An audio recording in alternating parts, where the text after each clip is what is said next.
Hello à tous, j'espère que vous allez bien. Bienvenue pour une nouvelle émission de hors-jeu sur votre chaîne Twitch préférée de monsieur Bruce Granet, qu'on est là pour débriefer un petit peu les matchs de la journée, mais également de la soirée légendaire qu'on a vécue hier. Un programme encore très chargé ce soir, et comme d'habitude en seulement une petite heure, on est avec notamment l'hôte du soir, Bruce Granet. Ça va Bruce? Bien remis de ce match et de cette élimination uruguayenne? Oui, bah tranquillement, on est content quand même pour la Corée. Et du coup, bah les équipes asiatiques qui continuent à faire quand même le boulot et qui nous auront procuré des sensations ces phases de poule parce que bah ça élimine des très bonnes équipes et eux pour le coup se qualifient. Ouais, Braque est avec nous également ce soir. Un Braque mitigé, déçu pour l'Uruguay et pour Luis Suarez, ou plutôt content de voir le football asiatique par l'intermédiaire de la Corée du Sud, de l'immense Corée du Sud triompher. Non, avec ce qui s'était passé en 2010 entre l'Uruguay et le Ghana, forcément, il y a une mini satisfaction de voir l'Uruguay sortir par le Ghana. Mais non, très, très content surtout pour la Corée aujourd'hui.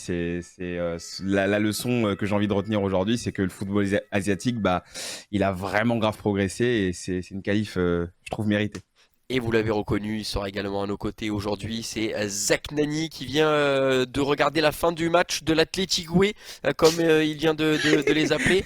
Zach, voilà, sourire aux lèvres, je vois que pour toi tout va bien. Dehors l'Athletic Way et les équipes qui jouent à 8 derrière, là on respire plus.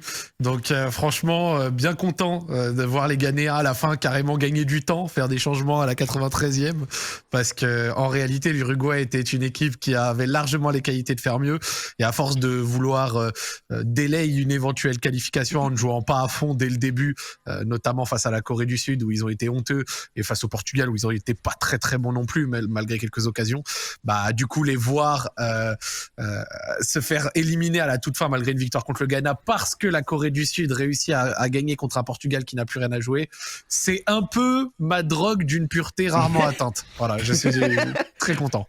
Et ben on va avoir l'occasion de parler un petit peu de ces matchs-là, mais avant, comme avant chaque émission, on continue de vous rappeler qu'on est partenaire désormais avec Winamax, le site sur lequel vous pouvez vous inscrire et bénéficier d'un bonus de 100 € en pari gratuit lors de votre inscription. Ce bonus peut aller donc jusqu'à 100 €, et en plus de ça, avec le code hors-jeu 10, vous pouvez bénéficier d'un petit bonus supplémentaire de 10 €. On vous rappelle que c'est une offre qui est uniquement accessible, et comme tous les paris sportifs et les jeux d'argent en général, pour les personnes qui sont majeures, c'est-à-dire plus de 18 ans.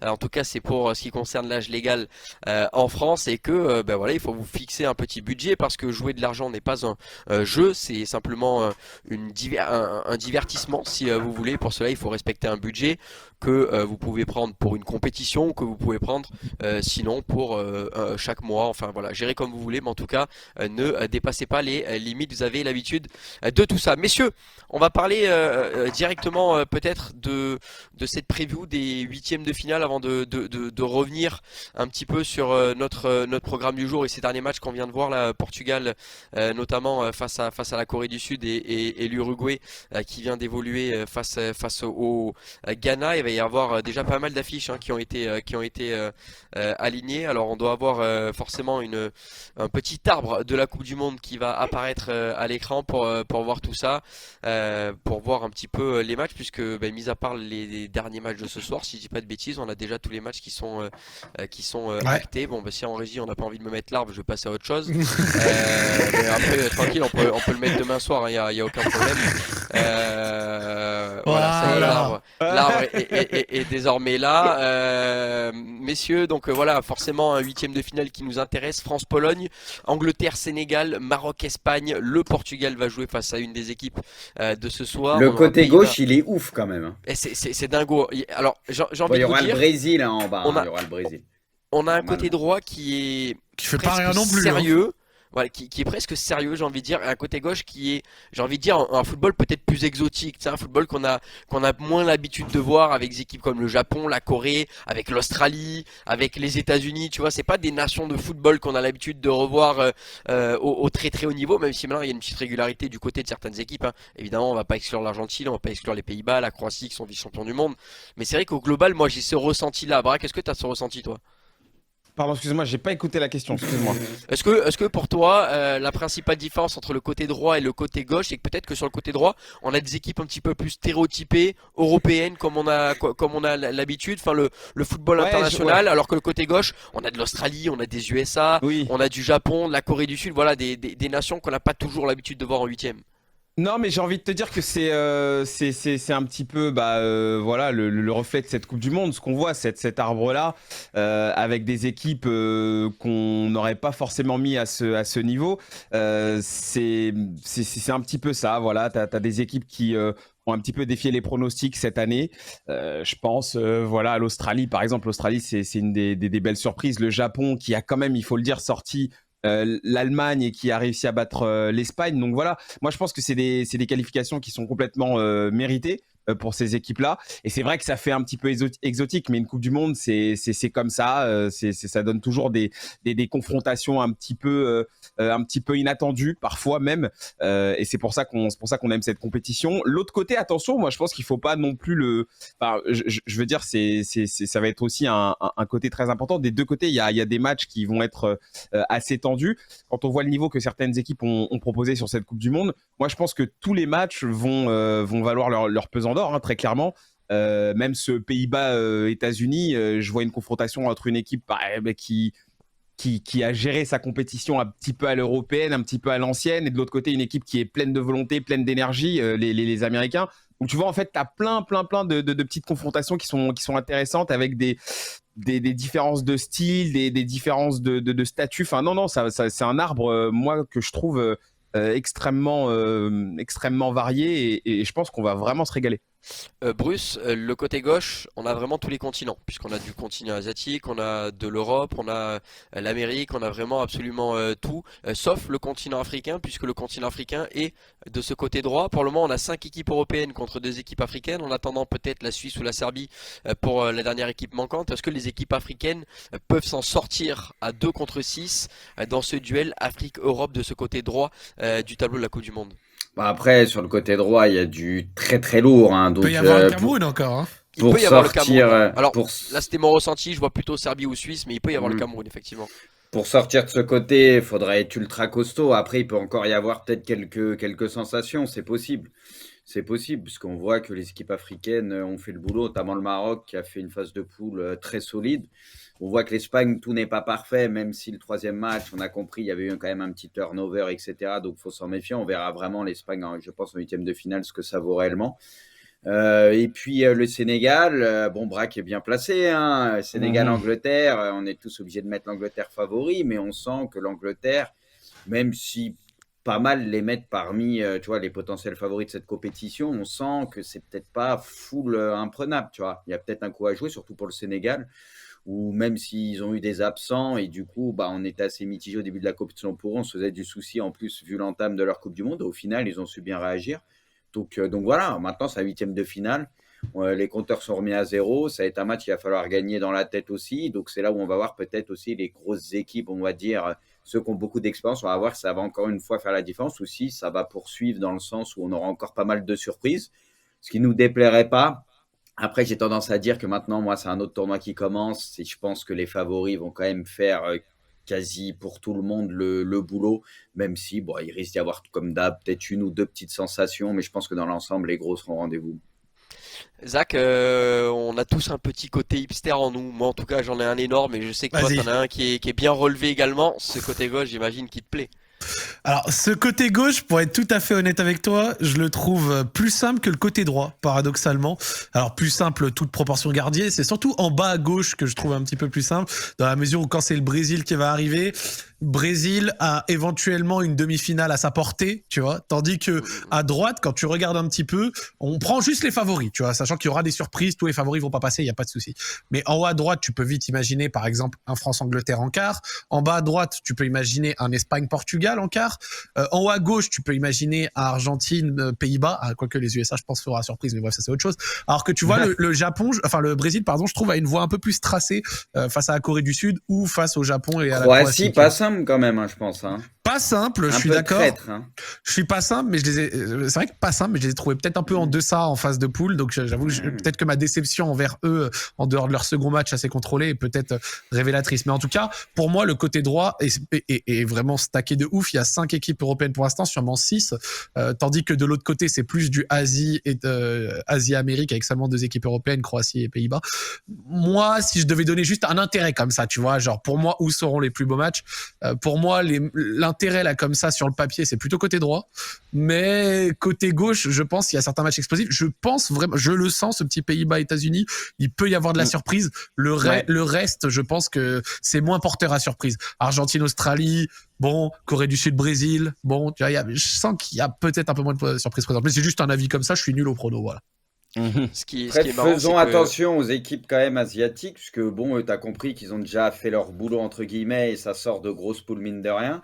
On sent que c'est des équipes qui calculent pas trop, qui ont beaucoup d'énergie. Au final, on sait quand même jamais. Enfin, cette Coupe du Monde est tellement bizarre. Je sais pas. T'as le sentiment qu'il y a une logique qui se dégage. Moi, je suis d'accord avec Zach dans l'ensemble des matchs et tout. Mais si on poursuit sur ce début de Coupe du Monde et que c'est plus ou moins la même chose, ça se trouve, on va être encore très très surpris de ce qui va se passer, même si moi aussi, j'avoue que je pense que bon, la logique sera un peu plus respectée. Là. Quentin, si je peux juste ajouter ça, moi je pense que ce côté gauche, en fait, c'est peut-être le côté où on va avoir les plus grosses surprises, parce que si tu regardes le côté droit, tu as quand même beaucoup de certitudes sur les affiches que tu vois là. La France est quand même bien au-dessus de la Pologne. Moi je parle juste sur le papier. Angleterre-Sénégal, bon bah voilà, vous connaissez mon affect pour le Sénégal, mais l'Angleterre paraît quand même au-dessus. Espagne-Maroc, on sait qu'il y a une histoire entre ces 2 pays, c'est très ça, je pense que ça va être disputé, mais si la logique est respectée, l'Espagne va s'imposer. Tu vois, je pense que le côté gauche, il va nous offrir des matchs où voilà, à la fin on va être comme des oufs à chaque fois, c'est des matchs où on va pouvoir aller au tir au but et tout. Enfin ouais, je pense que c'est un côté gauche qui est très ouvert, voilà ce que je voulais dire. Mais les gars, juste pour finir là-dessus, est-ce que les gars, il y a tant d'équipes que ça qui nous ont donné autant de garanties en mode en 8e de finale, ça va être facile? Moi, c'est pour ça que je pense la France. Ouais, sur les 2 premiers matchs, oui, c'est vrai que le 3e, ça a fait full tourner. Mais du coup, j'ai l'impression qu'il y a quasi personne d'imprenable, moi. Non, mais et que les petites équipes, entre guillemets, ou en tout cas ceux qui ne seront pas favoris en ces 8e de finale, le sentent aussi dans cette Coupe du Monde, qu'il y a quasi personne qui est imprenable. Même les gros, ils doutent, donc pourquoi pas, hein. Et effectivement, c'est un petit peu ce qu'on avait dit. On va terminer sur ça. On avait dit que le tableau de l'équipe de France de base devait être ultra ouvert. On avait parlé encore d'Enyem Chat, ADD et compagnie. Puis finalement, avec les surprises et un petit peu les maladresses des équipes comme les Pays-Bas, comme l'Argentine, qui font office d'archi favoris dans le tableau en face, en fait, on s'est rendu compte qu'il y avait quand même beaucoup de limites et beaucoup de lacunes. Tout comme pour la Croatie hier, puisque Romelu Lukaku aurait eu l'occasion de crucifier un petit peu la Croatie. J'ai envie de dire, il les a eu, donc c'est pour ça que même la Croatie n'est pas imprenable. Messieurs, on va enchaîner parce qu'on a quand même un programme qui est chargé. Il va falloir qu'on parle de ces 2 matchs d'aujourd'hui, Portugal, Corée du Sud, mais on va commencer avec ce match de l'Uruguay. L'Uruguay s'impose 2-0 face au Ghana. On pensait que les Uruguayens, en remportant leur rencontre, ça ferait le taf et ça pourrait passer. Malheureusement, résultat favorable du côté de la Corée du Sud face à un Portugal qui avait beaucoup fait tourner et surtout un même nombre de points, une même différence de buts, sauf que l'Uruguay c'est 2 buts encaissés, 2 buts marqués. La Corée du Sud c'est 4 buts marqués pour 4 buts encaissés. Vous l'avez compris, plus de buts marqués du côté de la Corée et c'est ça qui fait la différence. Zach, est-ce que du côté de l'Uruguay on peut se mordre un petit peu les doigts d'avoir notamment vendangé en fin de match parce qu'ils gagnent 2-0 mais en jouant un petit peu mieux ils peuvent en mettre 3 ou plus quoi. Ouais, avec l'affaire du penalty ou non, tu vois. Mais en fait, pour moi, c'est aussi révélateur et c'est sur ça que j'ai envie de concentrer ce que j'ai envie de dire sur le format de la Coupe du Monde. Le format de la Coupe du Monde où si tu ne prends pas pas très au sérieux directement dès tes premiers matchs avec une réelle envie de gagner, tu peux à la fin tomber sur des équipes déjà qualifiées qui au 3e match se laissent aller et subir un petit peu ça. Et c'est concrètement ce qu'a subi l'Uruguay. L'Uruguay face à la Corée du Sud au match d'ouverture, c'était d'un ennui sans nom.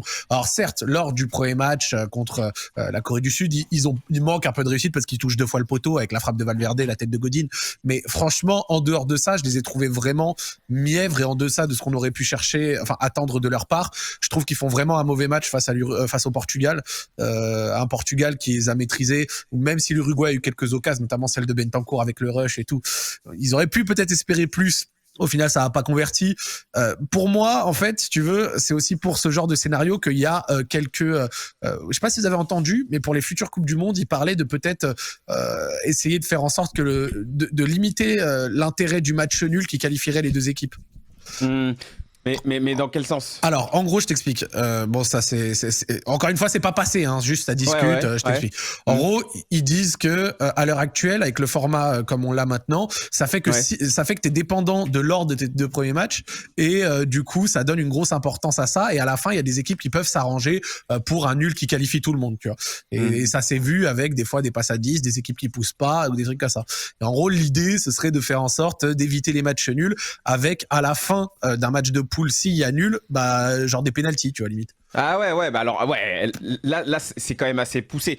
J'entends l'idée, mais c'est vrai que je dis pas que c'est une bonne ou une mauvaise chose, hein, tu vois, je débat même pas de la chose. Je suis pas accusé de ça. Bien sûr. Je sais que c'est pas que tu m'as accusé. Ce que je voulais dire pour finir mon propos, c'est qu'en gros l'intérêt de faire ça, c'est d'éviter du coup des vieux matchs nuls et avec du coup une surimportance sur le 3e match où des équipes peuvent bénéficier qu'une est déjà qualifiée et joue avec une équipe B, comme on a vu la France perd la Tunisie, le Portugal ce soir perd la Corée du Sud, et faire en sorte que tous les matchs ou presque aient un intérêt jusqu'à la fin et qu'il n'y ait pas de scénario rapide qui se construit sur 2 équipes qualifiées avec un nul et ça arrange tout le monde. Voilà, je dis pas que je suis pour ou contre, hein, d'ailleurs même sur le papier je trouve qu'il est pas ouf, mais voilà, tu vois, c'est comme ça. Ouais, pourquoi pas. Moi je te dis, je préférerais presque carrément pour te dire qu'il fasse un ultime match plutôt qu'il fasse ça, parce que je sais pas, on est quand même habitué à un système. Après il est comme ça, goal average particulier, goal average général, mais en vrai ça c'est encore des règles qui vont venir parasiter le truc. C'est encore des règles qui vont venir. Dis-toi que de base, le Mexique face à la Pologne, ça s'est joué pendant longtemps avant que le Mexique encaisse un but à la fin. Ça se jouait une histoire de carton jaune, encore une fois. Ouais, les cartons, ouais, non, je sais. Puisqu'on avait compté, on était ensemble. Le Mexique avait pris 7 cartons jaunes, la Pologne 5 cartons jaunes. Du coup, ça se joue au fair play. C'était à ça que ça se jouait. Et à mon sens, c'est une règle qui est quand même assez scandaleuse. Il faut, je sais pas, ouais, t'as raison, t'organises une séance de tir au but ou un truc qui se joue avec un ballon, tu vois. Mais faut faire quelque chose. Je suis d'accord avec cette idée-là. Bruce, il y a peut-être une idée à trouver. Il y a peut-être une idée à trouver, mais bon, avec toutes les réformes qui arrivent dans le foot, ça m'étonnerait pas que ce soit une idée qui germe plus vite que prévu. Bruce, une question que j'ai envie de te poser.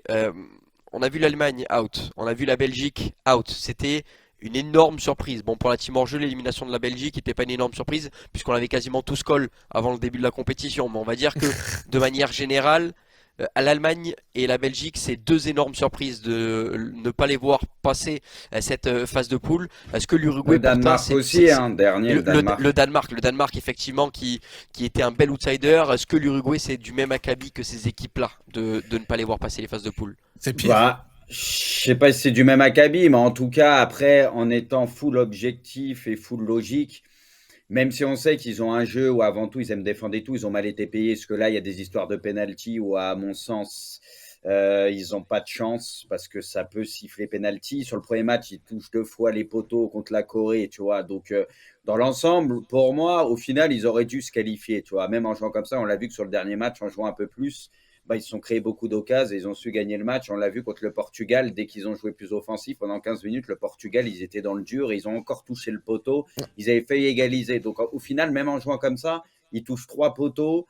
Et là, ce soir, il y a les pénaltys qui font que. Donc il y a un mélange un peu comme le Mexique, tu vois, qui s'est mis à jouer peut-être un peu trop tard, mais aussi, je pense, un manque de chance, tout simplement, parce qu'il y a quand même de la qualité en cette équipe. Et je pense que c'est une équipe qui aurait pu poser pas mal de problèmes au Brésil. Mais ça, bon, on le saura jamais. Donc voilà, après, je ne sais pas si c'est du même acabit que les autres. Mais en tout cas, l'Uruguay, oui, on les voyait se qualifier. Ils passent quand même souvent les poules. Quand tu vois quand même l'effectif avec un Bentancur qui était en feu, tu as quand même Valverde dans cette équipe. Devant, Suarez, il fait un très bon match, un très bon troisième match où franchement, il est dans tous les bons coups.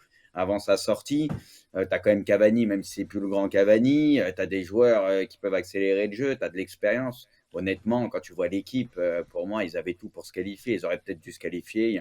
Il y a un mélange de manque de réussite et peut-être un peu un manque d'ambition dans le jeu. Ça, je suis d'accord avec vous, mais après, ça aurait dû quand même passer, je pense. Messieurs, on va parler un petit peu de ce match entre la Corée du Sud et le Portugal, Braque, puisque, Ouais. puisque le Portugal, voilà, s'était un petit peu permis d'essayer autre chose, de faire jouer d'autres profils, en tout cas pour les titulariser. On a vu Antonio Silva, notamment titularisé dans l'axe, qui, quand il y a vu cette blessure de Danilo, on savait pas si ça allait être lui ou si ça allait être Pepe qui allait être titularisé. Finalement, Pep a été choisi. On a vu Vitinha titulaire, tout comme Horta ou Mateus Nunes. Voilà, petite rotation, ça avait bien commencé puisque le Portugal ouvre le score. Et puis derrière, égalisation en première de la Corée du Sud qui va chercher sa qualification à la 91e avec Wang Hee-chan, l'ancienne pépite, hein, j'ai envie de dire, de Salzbourg, qui désormais évolue du côté de Wolverhampton. Ben, la Corée du Sud, on a envie de te dire, c'est presque un scénario au Japon. Le Japon a fait tomber l'Espagne, le Japon a fait tomber l'Allemagne. La Corée du Sud parvient à faire tomber peut-être une équipe de remplaçants du côté du Portugal. Mais la Corée du Sud, ben, mine de rien, se qualifie, hein. Non, alors en fait sur ce match-là, je pense que la Corée, ce qu'on aurait pu se dire, c'est que ils auraient pu très vite perdre le fil parce qu'en fait le Portugal marque très très vite. Et c'est vrai que la Corée arrivait dans ce match avec voilà, avec un esprit un petit peu anxieux, un petit peu soucieux parce que t'es loin d'être qualifié Vrac, au coup de sifflet. je te laisse Oui, finir, mais c'est juste oui. pour moi, ce match, c'est un copier-coller de l'Espagne-Japon, c'est d'hier. Je L'Espagne suis qui marque d'accord. tôt et au final, tu perds 2-1. Tu sais, c'est le même. Tu Je sais perds pas le si vous fil voyez le petit à délire. petit. Mm, C'est mm, mm. le même truc, j'ai trouvé. Ouais, c'était un peu ça en fait. Le Portugal marque vite et ce qui m'a fait peur pour la Corée, c'est que j'avais peur qu'en fait le Portugal joue un petit peu à la baballe, que le Portugal prive la Corée du ballon et que la Corée se fatigue à courir, à essayer de récupérer contre ces Portugais, sachant que avec le turnover qu'a fait Santos, franchement, c'était pas dégueulasse, hein. Il y a des joueurs qu'on a vus aujourd'hui, notamment Horta, Vitinha, enfin les entrées de ces joueurs-là et de Mateus Nunes aussi. Dalot, il met un très bon ballon. On a vu qu'en fait, t'as pas beaucoup non plus perdu en qualité. Et j'ai eu peur pour la Corée à ce niveau-là. J'ai eu peur que justement le niveau technique les fasse perdre un petit peu le fil de la rencontre. Et finalement, non. Je les ai trouvés quand même assez solides, assez sereins. Je les ai trouvés quand même volontaires et très patients. C'est ce qui me manquait avec la Corée, c'était de faire preuve d'un petit peu plus de maîtrise dans leur match. Mais pas que de maîtrise émotionnelle, mais aussi de maîtrise tout simplement footballistique. C'est-à-dire de pas un petit peu se laisser emporter partout, de pas se disperser. Et c'est ce que j'ai vu aujourd'hui. Donc c'était plutôt intéressant. Je les ai moins vus exploiter les côtés. C'est vrai que depuis le début de la compétition, c'était surtout là leur force, hein, c'était de balancer des centres limite tout le match, enfin Ouais. de mettre beaucoup le feu sur les côtés. Et je les ai moins vus le faire. Peut-être parce que le Portugal avait un petit peu plus de ballon sur la première période. Peut-être parce que le Portugal gérait un petit peu plus. Et aussi parce que Mais le je trouve Portugal a trouvé peut-être sa meilleure combinaison de latéraux avec Cancelo à gauche qui est bien meilleur qu'à droite, en tout cas depuis le début du tournoi, et Diogo Dalot qui Ouais. faisait un très très bon début de saison et qui a encore fait un très gros match ce soir. Diogo Dalot, il était impressionnant, je trouvais. Dalot, il a fait un match incroyable ce soir. Je pense que clairement, pour la suite de la compétition, ça va être voilà un des éléments sur lesquels il va pouvoir compter, Santos. Mais non, pour revenir sur la Corée, j'avais peur aussi que les scénarios des matchs précédents se réécrivent sur ce match-là. À savoir que les mecs poussent et au final, le but ne vient jamais. Non, là, ils ont été patients, ils ont attendu, ils ont tenté aussi. On a vu pas mal de tentatives un petit peu de loin. Son a toujours eu ce truc où il a un petit peu galéré à trouver voilà des situations, de l'espace pour pouvoir tenter un petit peu plus. Mais finalement, voilà, c'est lui qui fait la passe D sur la fin. Non, Elle est pas évidente. elle est très belle. C'est un match. Jeu, tout, il faut que le timing soit parfait, quoi. C'est ça, il l'a donné parfaitement. J'ai trouvé que c'était un match bien plus sérieux de la part des Coréens, un peu plus d'expérience. C'est comme s'ils avaient progressé. Ouais, c'est ça, c'est exactement ça. Ils sont moins dispersés, ils étaient moins foufous et c'était un petit peu plus maîtrisé de leur part. Ils ont bien attendu et à chaque fois les coups ont été bien joués.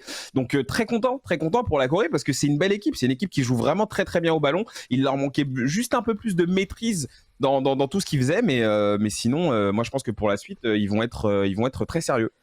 Et vous l'avez Qu'ils nous remarqué, sortent, hein, qu'ils nous sortent le Brésil, on stream ici. Ah oui, Ah, là, c'est là, c'est pas on achète. impossible, hein. C'est pas Je le souhaite impossible. fort. Vous avez remarqué l'événement quand même de ce match? C'est la fin du quatuor de Kim au niveau de la défense, Ouais, ouais, il y avait puisque Kwon. ben, voilà, Ouais. il y a Kwon qui a été titularisé défenseur d'expérience du côté du Gamba Osaka en J-League, et c'est Kim Min Jae, le défenseur central de Naples, un des leaders de cette équipe qui a été aligné sur le banc, notamment sur Ah, ce c'était étonnant, match-là. ça. Donc voilà, c'était un choix fort de la part du coach, peut-être dû à une petite gêne à l'entraînement ou alors une punition parce qu'on se rappelle que la Corée du Sud a été rapidement menée au score. Et justement, Zach, c'est en ce sens-là que j'ai envie de te poser une question. Cette équipe de Corée, elle est menée 1-0 face au Portugal, elle va chercher la victoire de 1. Contre le Ghana, elle était menée 2-0, elle revient rapidement 2-2, en marquant 2 buts en 5 minutes avec 2 centres-têtes qui terminent au fond des filets avant de finalement s'incliner. Mais on a envie de dire que voilà, c'est les équipes qui sont chiantes à jouer, même si sur le papier elles sont pas favorites. En huitième de finale, c'est pas bon à prendre la Corée parce que c'est les mecs qui lâchent jamais rien. En fait, je suis d'accord sur le principe, d'accord. Mais pour moi, la Corée bénéficie quand même au dernier match grandement du Portugal qui fait tourner. Et la Corée domine beaucoup le Ghana et fait au global une phase de poule qui leur mérite de sortir. Mais je n'y vois pas un adversaire qui est capable de déranger le Brésil outre mesure. C'est un Brésil qui, pour l'instant, en tout cas avant le match de ce soir, n'a pas encaissé un tir cadré. C'est un Brésil qui a montré beaucoup de contrôle, même s'ils ont eu du mal à des moments à se procurer des occasions face à des défenses plus regroupées. Je pense pas que la Corée va être une défense regroupée, ou en tout cas une défense infranchissable pour les offensifs du Brésil.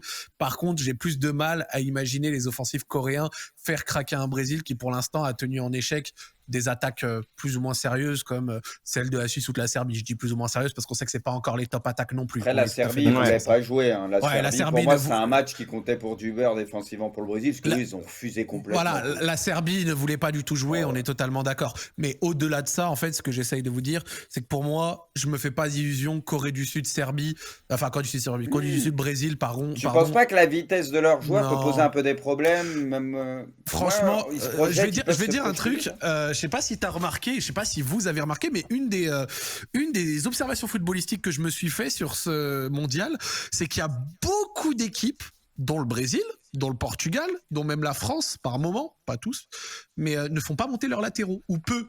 Pas zéro, bien sûr. On a Théo, quoi. Voilà, on a Théo, voilà, tu connais, tu vois. Mais le Brésil a très peu fait monter ses latéraux, ça a très peu dédoublé. Le Portugal, pareil. Là, nous, pareil. Il y a beaucoup d'équipes qui ont peu fait monter leurs latéraux, ou moins que ce qu'on aurait pu attendre, même des fois quand ils ont des latéraux à vocation offensive. Donc, après, le Brésil, c'est moins ouf, leurs latéraux, je trouve. Tu sais, par le passé, tu vois. Tout Là, Dalot, on l'a vu un peu plus se projeter, par exemple, ou Hernandez. Mais oui, il y a des latéraux qui se projettent un peu moins. T'as raison, mais ce que je veux dire, c'est que vu que le Brésil a des latéraux qui se projettent moins, bah je les vois du coup moins capables de se faire prendre de vitesse par des ailiers coréens. Tu vois ce que je veux dire? Vu qu'ils vont de toute façon peu monter. Après, encore une fois, j'ai pas dit que les équipes ne font pas monter leurs latéraux. Je dis peut-être peu, voire moins.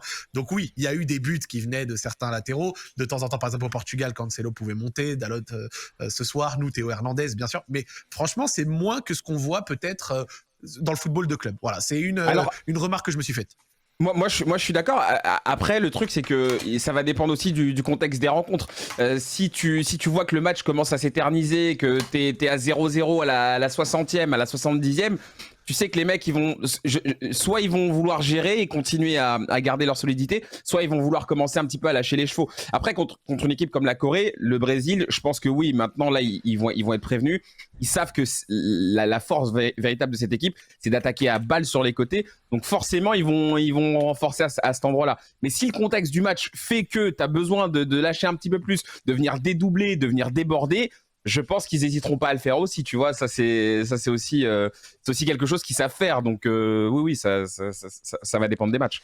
Allez messieurs, on va parler un petit peu des matchs d'hier et Bruce, on va écouter que toi sur ton ressenti sur le match Allemagne-Costa Rica. Comme ça, on va garder un petit peu plus de temps sur le vrai match qui nous intéresse, Espagne-Japon, parce qu'on a beaucoup de choses à dire sur l'Espagne. L'Allemagne n'y est plus. C'est plus intéressant de prendre du temps, de parler d'une équipe qui est encore en lice. Ce Allemagne-Costa Rica, bon, l'Allemagne s'est fait peur. puisque pendant un moment ils ont été menés au score. Les médias espagnols aujourd'hui ne s'y trompent pas. AC Marca ont mis en première Danke Havertz pour remercier Kai Havertz de les avoir qualifiés, parce que l'Espagne en perdant a été virtuellement éliminée. C'était virtuellement le Japon et le Costa Rica qui étaient qualifiés et l'Espagne et l'Allemagne éliminés. Donc les médias espagnols ont bien compris que c'est pas grâce à l'Espagne qu'ils se sont qualifiés, mais plutôt grâce à un énorme Kai Havertz. Bruce, voilà ton ressenti sur ce match-là qui a dû être un petit peu particulier côté allemand, qui finalement montre pas mal les limites allemandes aussi, hein. Bon, après, l'Allemagne, au final, ils gagnent 4-2. Honnêtement, ils peuvent gagner par 4 buts d'écart, hein. Il y a quand même pas mal d'occasions. On l'a vu, Musiala, etc. Donc, eux, pour le coup, même si tout n'était pas parfait, ils ont fait leur job, on va dire, sur ce dernier match. Après, avec le début, notamment le premier match assez catastrophique, avec la défense qui avait été alignée, tu avais peut-être pris un peu de haut le Japon. Schlotterbeck, Schule à droite et tout. C'est n'importe quoi. Rudiger, quand il fait sa dégaine et qu'il court, machin, même s'il l'a déjà fait, bon, pour moi, c'est un peu un manque de respect. Tu vois, t'es pas obligé de faire ça. Tu sais, c'est le mec qui veut montrer, oh, on est trop au-dessus, je suis trop facile. Oui, maintenant, tu seras facile chez toi. Du coup, non, mais ça, pour moi, après, c'est mérité. C'est un manque de respect. C'est que tu prends de haut à des moments donnés des adversaires qui sont en Coupe du Monde. Donc, tu le payes. Tu sais que je suis à 400% d'accord avec lui. C'est un manque de respect. 400%. Pour moi, c'est un manque de respect. Tu sais que c'est très sec, je m'y attendais pas. Non, mais j'aime pas ces trucs-là. Mais il a trop raison, Moi, il a trop raison, quand il a ça trop prend raison. de haut un peu et tout, j'aime pas ça. On sait que l'Allemagne, il y avait matière à faire beaucoup mieux. Peut-être leur limite, elle a été défensive, où ça a pas été extraordinaire. Ils ont eu des problèmes pendant toute la Coupe du Monde, même si je trouve que depuis le deuxième match, on l'avait vu contre l'Espagne, ça allait mieux avec les 4 qu'ils ont alignés. Et bon, l'Allemagne, voilà, ils méritent pas forcément beaucoup mieux. Et bon, on les reverra plus tard. Pour moi, je vais être honnête avec vous, et je sais que tout le monde n'est pas d'accord avec ça, et je n'ai aucun problème, je respecte les avis. Mais pour moi, l'Allemagne, c'était une équipe qui montait en puissance. C'est ce que j'ai tweeté aussi. Et que je suis bien content de ne pas voir passer la poule, parce que sérieusement, ils passent pas la poule alors qu'ils allaient de mieux en mieux et qu'ils commençaient de plus en plus à trouver la formule. Tu as dit un truc super intéressant, c'est que au début, ils affichent une défense un peu concept, tu vois, avec Schlotterbeck, avec Schule, avec Müller à droite, avec Havertz en neuf, ça se passe mal. Là, il fait des changements, d'accord, avec une nouvelle défense, mais Müller en faux neuf, ça fonctionne toujours pas pour première mi-temps contre l'Espagne. Deuxième mi-temps, il fait rentrer Niklas Füllkrug, bien allemand, bien Bundesliga, bien Oktoberfest, et là, ça se passe beaucoup mieux pour eux avec un très bon but, et la deuxième mi-temps, ils se procurent au final beaucoup plus d'occasions que l'Espagne, et là, dernier match, ils trouvent une formule qui va beaucoup mieux, et l'entrée de Havertz permet de gagner également assez largement. Faut quand même se dire que l'Allemagne a, je crois, plus de 60 tirs sur leurs 3 matchs, et à chaque fois, à la fin de leur match, ont 2 fois plus d'occasions que l'équipe qu'ils ont affrontée. Ils ont eu 2 fois plus d'occasions que le Japon, donc je sais que les XG, ça veut pas tout dire, hein. Je dis pas que l'Allemagne méritait de gagner tout le temps, mais elle a eu 2 fois plus d'XG que le Japon, que l'Espagne et que le Costa Rica, tu vois. Et je trouve que c'est quand même assez révélateur, c'est que pas assez décisif dans les deux surfaces. Même devant, ils en ont bouffé plein. Et avec peu, ils se sont fait sanctionner tout le temps. Totalement. Et surtout, même Neuer fait pas une très belle Coupe du Monde. Neuer fait pas du tout une bonne Coupe du Monde, même s'il a eu son arrêt décisif. Il en a sauvé quelques-unes quand même. Non, mais il a pas été ouf. Mais il a pas été fou. Sur le but japonais, où il est de... langue fermée, ouais. Tu vois, où il est de 3-4. Il peut la sortir, oui. Ouais, c'est ça, il peut la sortir. Donc, en réalité, c'est une Allemagne qui... en soi, sur ce qu'elle a montré qu'elle montait en puissance, d'accord. Et pour moi, je suis content de la voir sortir parce que je suis pour la France. Hein, je suis content qu'un favori sorte, mais elle mérite pas de sortir, mais elle avait potentiellement le niveau même d'être la meilleure équipe elle aurait pu aller au de bout, cette poule, la meilleure équipe de cette poule. Et juste pour terminer, parce que j'ai vu quelqu'un qui dit les blagues sur les blancs, ça passe toujours, pas de souci. C'était Mamadou du Ghana, ça aurait choqué son monde. Espèce de connard, la référence, elle commence quand même à bien maffer, bien tiède. Donc ton petit discours de gna parce que j'ai dit Füllkrug bien Oktoberfest, rentre chez toi. Voilà, c'est bon, vous pouvez continuer. Allez, on termine l'analyse de ce match-là avec Brakou. Brakou, je suis obligé de te laisser la parole sur les Allemands parce que tu les reverras plus. Non, mais c'est pas ça. En fait, l'Allemagne, moi, ce que je veux dire, c'est que, et d'ailleurs, on était avec Bruce en émission hier chez Winamax. Moi, je trouve que voilà, ils méritent amplement leur élimination. C'est pas normal en fait d'avoir autant de qualité et de pas réussir à trouver la formule. C'est pas normal d'arriver et de commencer un match comme ça contre le Japon, de jouer franchement 30 minutes, 30-35 minutes et de te dire parce que tu mènes 1-0 qu'en fait le match est gagné.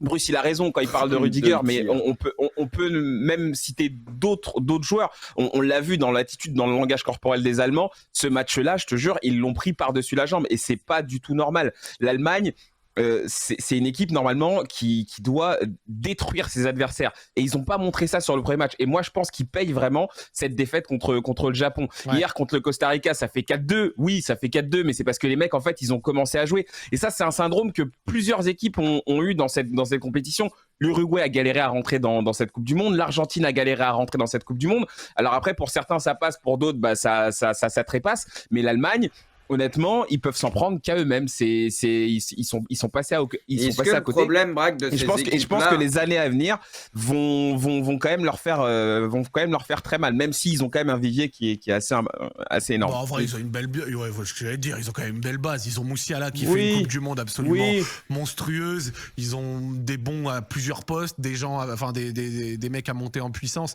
Je m'inquiète pas trop pour le vivier allemand. Non, mais c'est mentalement qui saute. C'est pour moi. Il y a des grosses équipes qui ont sauté parce qu'aussi mentalement, ils n'ont pas été au niveau, ils n'ont pas su gérer l'événement, les matchs, les temps forts en fait, comme il le fallait. Messieurs, juste on conclut avec ça. Je laisserai pas la parole à celui qui veut répondre derrière, je vous préviens. Non mais très rapide, c'est juste qu'en fait les Allemands, ça fait 3 compétitions de suite que les mecs passent à côté. Tu sautes en Coupe du Monde. Tu sautes contre l'Angleterre à l'Euro, là tu sautes encore une fois en poule. Enfin, je veux dire, pour moi, le football allemand en ce moment, il va pas bien. Il va pas bien et je pense qu'il va falloir une remise en question très profonde de leur football. Et d'ailleurs, Hansi Flick a commencé à en parler même. Eh ben écoute Braque, merci pour cette clôture sur le match d'Allemagne. Le football allemand va pas bien et on pensait que le football espagnol allait très très bien. Quand on les a vus face au Costa Rica, on a commencé à presque les mettre favoris avec ce total football provoqué, sauf que petit à petit ça s'est dégradé. Match nul face à l'Allemagne en se mettant un petit peu en danger, et puis défaite face au Japon où on a vu l'Espagne perdre un petit peu le fil de ce match, retomber un petit peu dans ses possessions stériles, dans ce football où finalement on a le ballon mais où il ne se passe absolument rien. Ce football et cette équipe sans véritable cadre, sans véritable leader sur le terrain pour pousser la gueulante. Bruce, est-ce que finalement cette Espagne, on les a pas vus un petit peu trop beaux, et est-ce que finalement ils sont capables d'avoir du caractère, d'avoir des couilles même, je vais me permettre de le dire, face aux grosses équipes? Après là, faut pas oublier qu'ils avaient fait tourner notamment quasi toute la défense à part Rodri si je dis pas de conneries. Il y avait Nico Williams devant, etc. Il y a eu quelques changements aussi dans l'équipe. Je pense qu'un peu comme l'Allemagne, mais eux, ils s'en sortent mieux. Je pense que ce match, ils ne l'ont pas pris peut-être complètement au sérieux. Et en plus, le fait d'ouvrir le score, tu vois, ça te sort un peu de ça. Parce qu'on sait que l'Espagne, quand ils ouvrent le score, en général, après, c'est beaucoup de possession, de la gestion. Tu te dis, tu as fait le plus dur. Et du coup, ils se sont fait piéger. Et après, il ne faut pas enlever le mérite aussi aux équipes en face. Le Japon, on l'a vu contre l'Allemagne, c'est souvent en deuxième mi-temps, il y a des ajustements. Ils sont capables de réagir. Il y a avec pas beaucoup forcément d'occasion de faire très mal aussi à des moments donnés. Donc voilà, respect au Japon pour ça. Après, je pense que l'Espagne, moi j'ai eu le sentiment, en tout cas sur la toute fin de match, que ça poussait pas plus que ça et que vu l'évolution des choses, on va dire que ça allait aux deux équipes présentes sur le terrain, quoi. Mais je m'en fais pas pour l'Espagne. Moi, à mon sens, ça reste un des favoris de cette compétition. Ok pour l'avis tranché de Bruce. Zach, Braque, le premier qui veut répondre par rapport je laisse Zach aller, par rapport à cette analyse sur l'Espagne. On parlera un petit peu du Japon juste après, mais d'abord on va essayer de parler de cette équipe espagnole.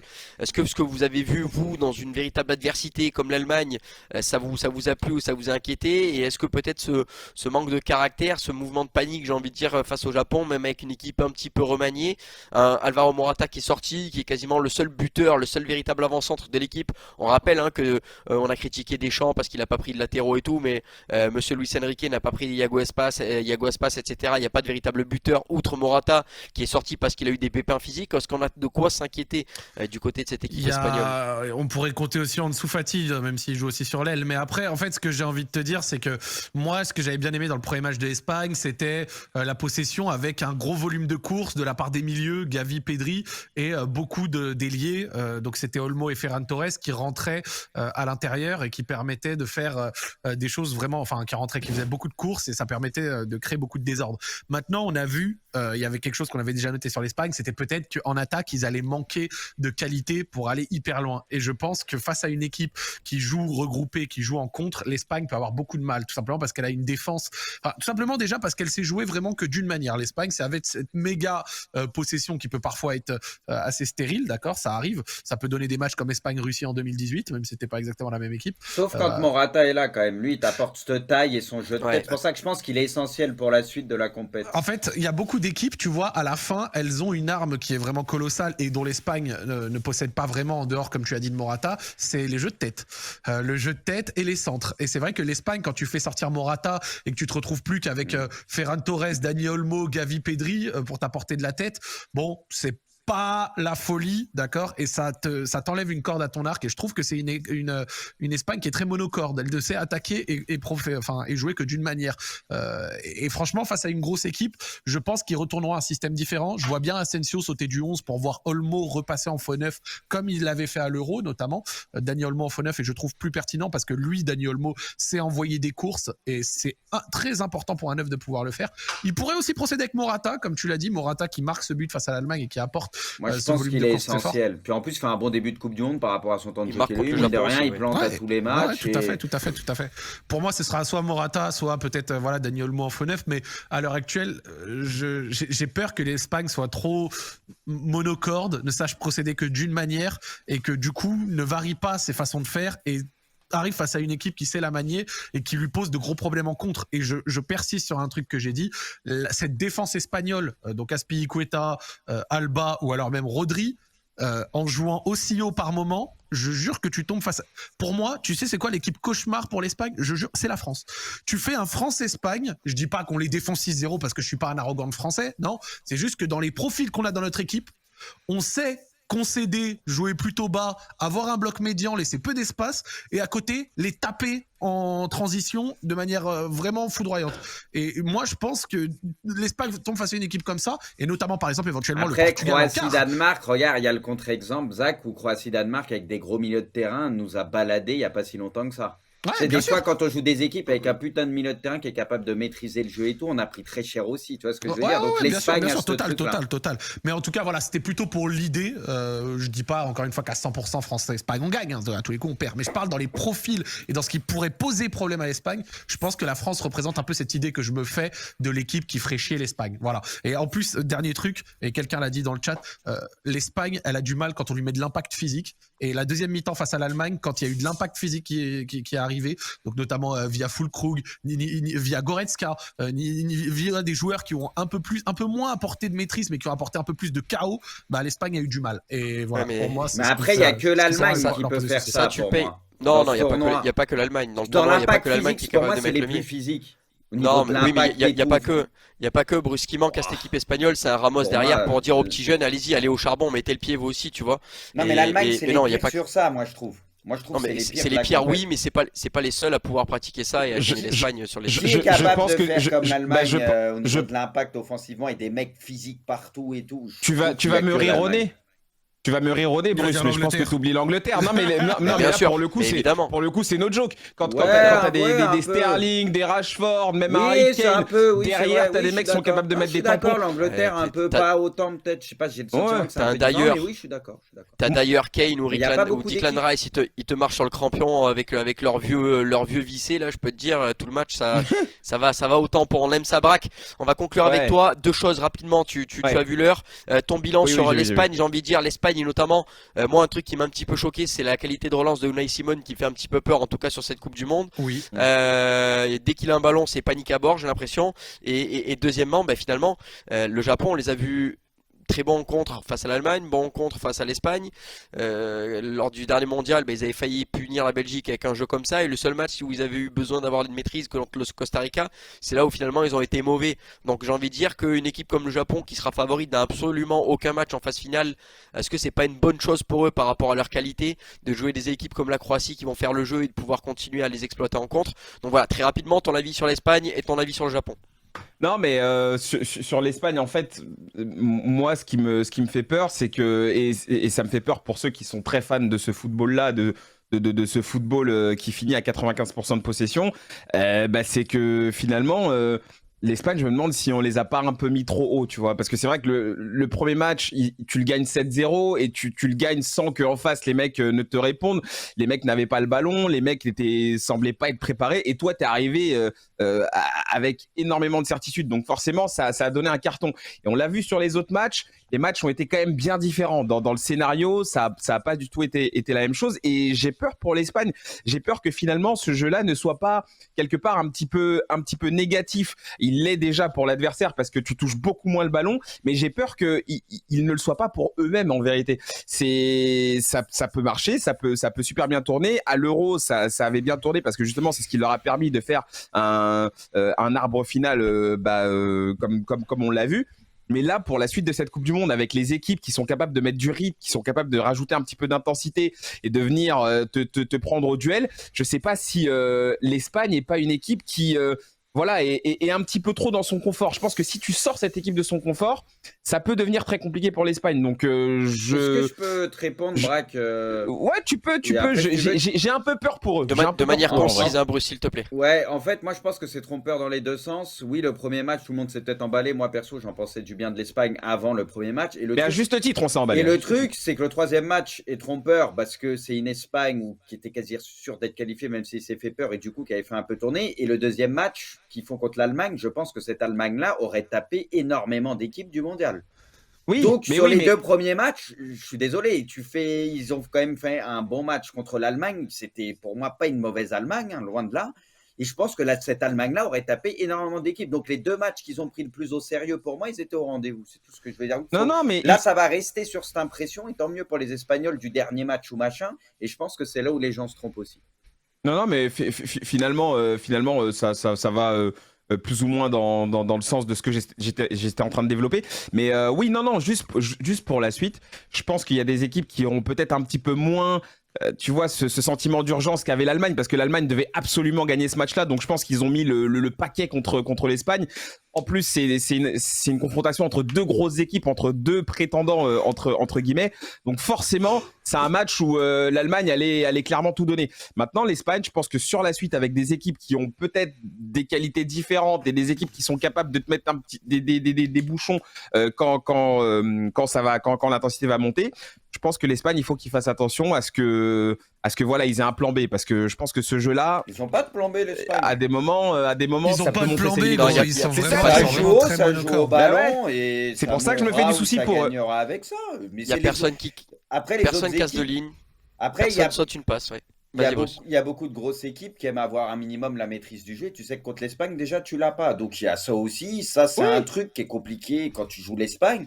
Parce que si ça part du bon côté, tu peux prendre très cher aussi. Donc, c'est pour ça. Quand t'as pas la maîtrise, de toute façon, qu'est-ce que tu fais? Tu patientes et dès que tu as un compte, dès que tu as des espaces à exploiter, tu te lances, tu vois. Il y a des équipes qui savent pas patienter. Je t'ai dit, il y a des équipes qui ont progressé dans cette phase de poule. Hein. Il y en a pas mal qui, t'inquiète pas, sont bien meilleures que ce qu'on a vu au début. C'est pour cette raison que je suis bien content que l'Allemagne soit fait sauter en poule, parce que je jure que cette Allemagne phase 8e, elle aurait fini par trouver la bonne réponse et elle s'y approchait de plus en plus et ça aurait été une équipe sérieuse. Peut-être pas de quoi gagner la Coupe du Monde, mais une équipe sérieuse. J'ai tweeté ça hier. Oui, mais c'est parce que tu connais le football. Il y en a, ils sont foutus de moi. J'avais dit, s'ils passent la poule, je les vois aller très loin et ça m'aurait pas choqué qu'ils aillent au bout, moi. Petit à petit. Ah, mais là, après, c'est le scénario. Ils ont raté leur compétition. Ce qui montait en puissance, c'est que ça allait devenir l'une des équipes les plus relous à jouer de ce mondial. L'Allemagne, ils se sont tirés une balle dans le pied contre le Japon et voilà, derrière, ils étaient obligés de tout donner et voilà, c'est pas passé. Ils peuvent s'en prendre quand même. Allez messieurs, on va parler un petit peu des matchs de ce soir, mais on va en profiter pour le faire dans notre rubrique Pronogate, le jingle.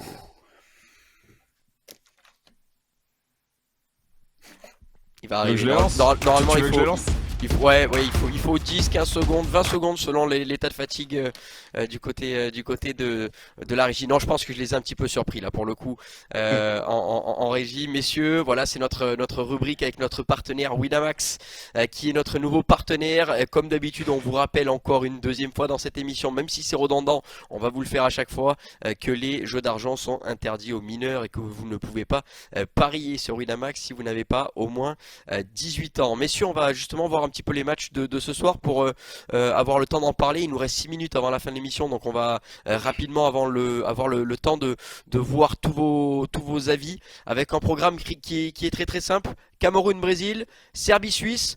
Je vais vous laisser la parole un par un. Alors voilà, c'est pas favori du coup, c'est la Serbie. non, c'est la Serbie qui est un petit peu favorite. Bah Moi, écoute, j'aurais Boris, mis je vois ton l'inverse, étonnement. Je te laisse nous argumenter très très rapidement, un petit peu, toi, ce que tu vois, pas forcément tes pronos, mais ce que tu vois comme scénario dans ces matchs-là. C'est à qui c'est qui commence? À Bruce, Ah, ouais. excuse, À j'avais pas toi, à entendu. toi. Même si le Brésil fait beaucoup tourner et que le Cameroun a encore une chance, je vois quand même le Brésil s'en sortir parce que voilà, il y a des joueurs qui vont vouloir se montrer, etc. Donc je vois le Brésil l'emporter aller peut-être d'un but, mais ça sera pas simple parce qu'on le voit que sur les derniers matchs de poule, les équipes qui jouent leur vie posent des problèmes. Et jusqu'à maintenant, les équipes qu'on fait tourner, ça n'a pas payé, hein. On l'a vu avec le Portugal, on l'a vu avec l'Espagne, on l'a vu avec la France, etc. Donc sait-on jamais. Peut-être que ça va se poursuivre ce soir. Et de l'autre côté, du coup, je vois un match nul. Et du coup, bah, ça enverrait la Suisse au tour suivant. Pour le moment, j'ai été assez déçu de la Serbie. Bon, il y a le cas Vlahovic, etc. Il y a des joueurs qui sont arrivés diminués, mais c'est vrai que j'ai été assez déçu. Alors que c'est vrai qu'ils restaient sur une bonne période et ils étaient plutôt en forme. Et c'est vrai que la Suisse, moi-même contre le Brésil, j'ai trouvé ça sérieux. Donc je me dis qu'ils sont capables de gérer, tu vois, pourquoi pas une qualif sur un match nul. Chose qu'ils sont arrivés à faire quand même assez longtemps dans le match face au Brésil. On va aller de gauche à droite, on continue avec Braque pour tes avis sur ces deux rencontres. Ouais, bah écoute, Cameroun-Brésil, j'ai mis le Brésil un petit peu pour les mêmes raisons que Bruce. Je pense que c'est une équipe qui a quand même pas mal de joueurs qui ont besoin de gagner du temps de jeu, qui ont envie parfois même peut-être de prendre la place de certains. Donc je pense que ça va jouer avec quand même pas mal de rythme. Même si moi j'ai toujours ce problème de style avec le Brésil. Je sais pas trop ce qu'ils ont envie de faire, mais je les vois quand même s'imposer au talent, on va dire. De l'autre côté, j'ai mis un nul entre la Serbie et la Suisse. C'est pas un match qui m'inspire, à vrai dire. C'est pas le plus beau match de cette troisième journée. Mais voilà, un bon nul entre deux équipes qui certainement vont essayer de débrider le match à un moment ou à un autre. Mais quoi qu'il arrive, deux équipes que je vois quelque part se neutraliser au finish. Allez, Zach, c'est à toi pour les avis de ces deux matchs. Alors moi, c'est simple, je pense que les Brésiliens, même s'ils vont mettre des remplaçants, les remplaçants du Brésil, vu qu'ils n'ont pas autant de blessures que nous, ça a quand même un autre calibre. Et j'ai du mal à voir la défense camerounaise réussir à tenir correctement face à Martinelli, Gabriel Jesus, Anthony et compagnie. Donc le Cameroun pourra peut-être, on ne sait jamais, avec l'énergie d'une équipe qui va chercher sa qualif, réussir à faire surprise, mais je vois pas de surprise non plus, donc je vois le Brésil gagner. Et la Suisse, parce que c'est nos voisins et que je les aime bien. Voilà. Ok, merci. Et qui se qualifie tout le temps. Merci pour l'analyse. Ouais, de temps en temps, le football, les gars, c'est très simple. Faut pas essayer de chercher plus loin. En réalité, j'en veux vraiment aux Serbes d'avoir complètement fermé face au Brésil. Je dirais pas, la Suisse, c'était pas Samba non plus, mais c'était moins caricatural. Donc, je souhaite aux Suisses de se qualifier. Voilà. Allez messieurs, on va découvrir le récap de tous les pronos pour voir les pronos de Zal, de Scipion et les miens pour ces deux rencontres. Les pronos qui commencent forcément à être de plus en plus importants. Donc Brésil pour tout le monde. Match nul. Oh, il y a Serbie. Il y a Serbie chez Zal, il y a Serbie chez Scipion, il y a Serbie chez moi. Donc on verra pour ce match-là. Messieurs, le classement des pronos, puisque hier on se rappelle égalité entre Scipion et moi-même en tête avec 19 points. Est-ce que ça a évolué? Est-ce qu'il y a eu des my match qui sont passés avec ces résultats aujourd'hui? Et c'est toujours le même classement. Le FC Guez, attention, qui n'a plus qu'un petit point d'avance sur moi. Deuxième, Kanto, donc Scipion, 21 points. Bruce, juste derrière à 19. Tremblay, qui est seulement à deux petits my match avec Zal. Et Zach, qui sans my match se défend plus que bien. Braque, t'as passé. Ah, d'accord, j'avais pas mais vu. Braque, la C'est pour ça question qu'il est que j'ai envie de silencieux. poser, le moins un point qu'il a mangé hier, il est comptabilisé ou pas encore? Pourquoi tu continues de chouiner? Occupe-toi de tes pronos, occupe-toi de tes my match et laisse les autres tranquilles. Moins un point de C'est toi qui as pleuré, Braque. Je donne toujours mes pronos en temps et en heure. Braque, quand la régie t'a mis moins un point, c'est toi qui as pleuré à ce qui paraît pour récupérer ton point. Il est compté. On me dit que le moins 1 a été validé, ce qui veut dire que normalement Braque n'est qu'un petit point de Bruce. Je vais refaire les comptes à partir du moment où ils ont menacé de m'enlever mon point et je vais le récupérer mon point. S'ils me l'ont enlevé, t'inquiète pas, je vais le récupérer. On règle règle ça juste après puisqu'il est 18h59 et on va vous afficher tous les my match du jour pour toute la team puisque le classement est ultra serré, que c'est tout simplement les derniers my match des phases de poule, donc il va falloir en profiter pour faire la différence. Plus de 2,5 buts dans le match Pays-Bas-États-Unis et but de Cody Gakpo chez Braque pour une cote à 5,20, ça fait 3 points. On va chercher le 3 points également du côté de Bruce avec un nul à la mi-temps et Pulisic, Timothy Weah ou Cody Gakpo buteur. De mon côté ça sera 0-0 et 1-0, 2-0, 2-1 pour les États-Unis. Donc en gros c'est voilà, un États-Unis ou nul si vous voulez, mais avec pas beaucoup de buts. Scipion a mis match nul et enfin Zal a enfin compris qu'il n'était pas obligé de rajouter 15 trucs pour avoir un my match et il nous a mis Cody Gakpo dans le chat. Vous pouvez voter très rapidement pour votre my match préféré pour savoir lequel vous allez choisir. Le temps juste pour nous de se dire au revoir. On vous annoncera quel sera le my match qui a été compté. Merci Bruce, merci Braque, merci Zach d'avoir été là. Vous voyez peut-être le sondage. Alors moi je l'ai pas sous les yeux, mais vous aurez peut-être le sondage qui va s'afficher à l'écran pour savoir quel est le my match qui a été choisi par la team hors jeu, ou alors on vous le dira dans la prochaine émission, à savoir demain. Passez une excellente soirée, bon match à vous et profitez bien parce que les phases de poule de la Coupe du Monde c'est déjà quasiment terminé. Bye bye. Et vive la Corée.